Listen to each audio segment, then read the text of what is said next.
Sir, I need you to step outside for me. We're on our own porch. This is our home. I'll need some ID to prove that. He just told you. We live here. What's going on? Ma'am, stand back from the door, please. Someone reported a suspicious person. Let's verify. We were coming home from work. Kids are inside, right there. ID now. Step down here with me. We're not stepping. Put your hands where I can see them. The words don't come outside a bank or in a dark alley. They come in a quiet suburban driveway, in front of a minivan with cartoon stickers on the back window. A black father stands next to the open trunk, one hand still wrapped around a grocery bag, the other reaching instinctively toward his kids. His daughter clutches a stuffed animal. His son freezes halfway out of the back seat. At the curb, red and blue lights paint the front of the house. A white officer stands with one hand on his holster, the other pointing at the family. "Hands! Now!"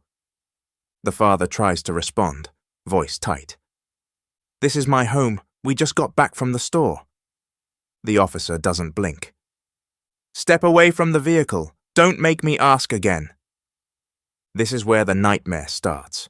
A normal evening, a normal family, and a traffic stop tone of voice in front of their own front door.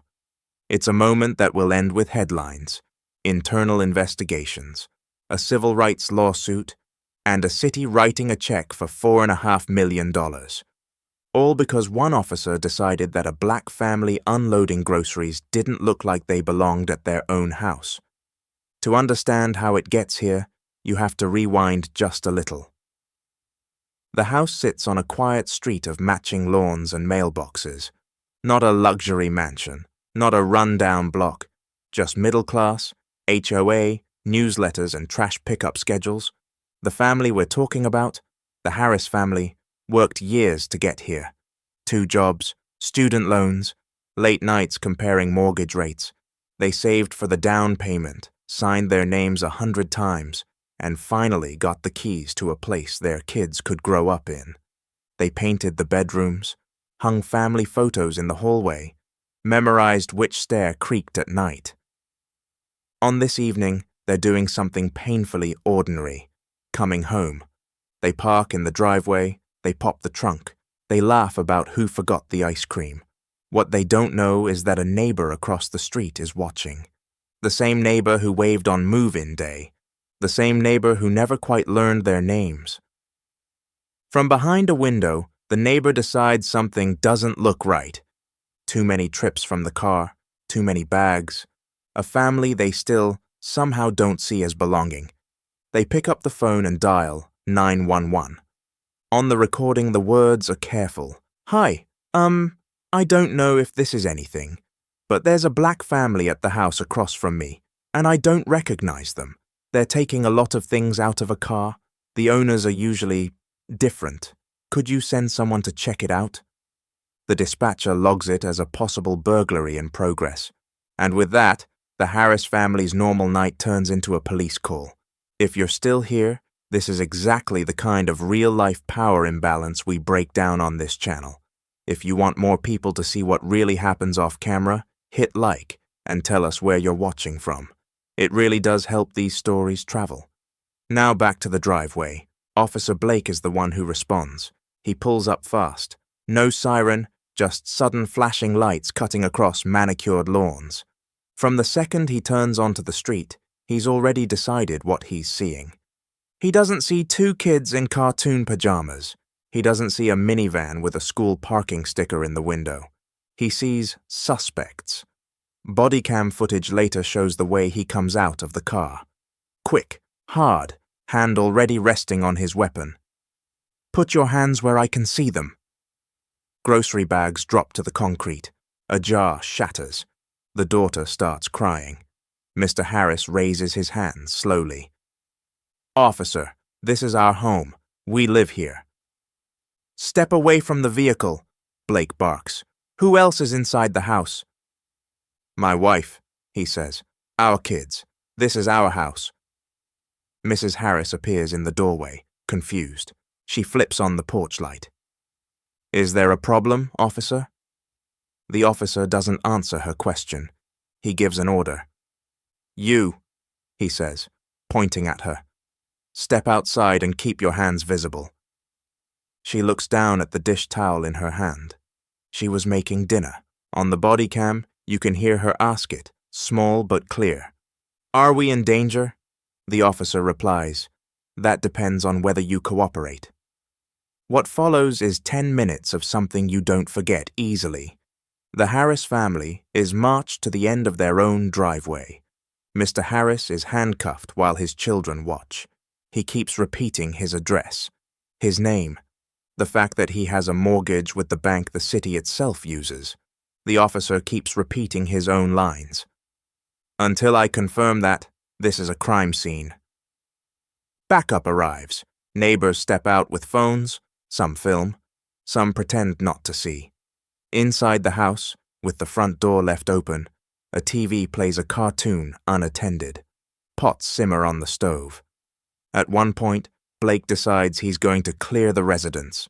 He walks into their home with his shoes on, weapon out, moving past family pictures, kids' drawings on the fridge, and a framed photo from the very day the Harasses closed on the house. He never stops to ask what it means that their faces are on every wall. Dispatch eventually comes back. The car is registered to Mr. Harris. The address on his driver's license matches the mailbox. Property records show the house belongs to the family currently standing outside in cuffs.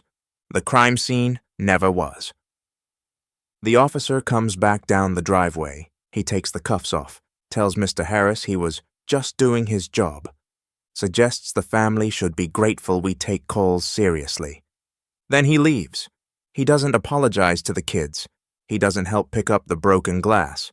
He doesn't stay long enough to see how Mrs. Harris double locks the door 3 times that night. What happens next doesn't play out in the driveway. It plays out in meetings and courtrooms. The Harrises file a complaint. They push past the first wave of form letters and polite brush-offs. They find a civil rights lawyer who's seen this pattern before. The body cam is pulled. The 911 call is reviewed.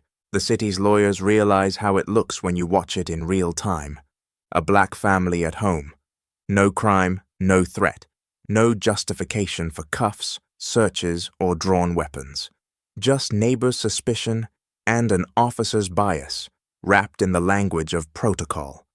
The lawsuit they file is blunt. Unlawful detention, illegal search, emotional distress, racial discrimination. They don't just ask the city to admit fault, they ask the city to pay $4.5 million. Not because money fixes fear, but because without a price tag, cities often pretend fear doesn't exist. After months of depositions, statements, and very nervous closed-door meetings, something happens. The city agrees to settle. They won't say the word racist in their press release. They won't say harassment. They talk about avoiding lengthy litigation and moving forward.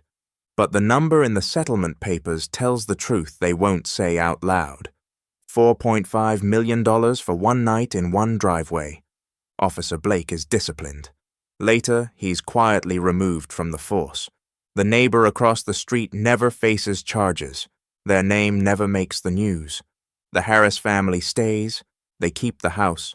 They finish repainting the kids' rooms. They install more cameras, more lights, more alarms. Because they know now, in a way they can't unknow, that even inside your own 4 walls, you're only as safe as the story someone else decides to tell about you.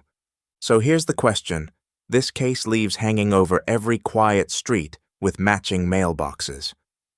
When police roll up, who is assumed to belong? And who has to prove, again and again, that the place they call home is actually theirs?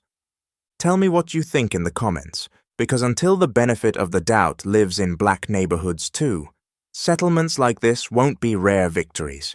They'll just be the cost of a system that keeps getting it wrong, in the one place where a family should never have to raise their hands, their own front yard,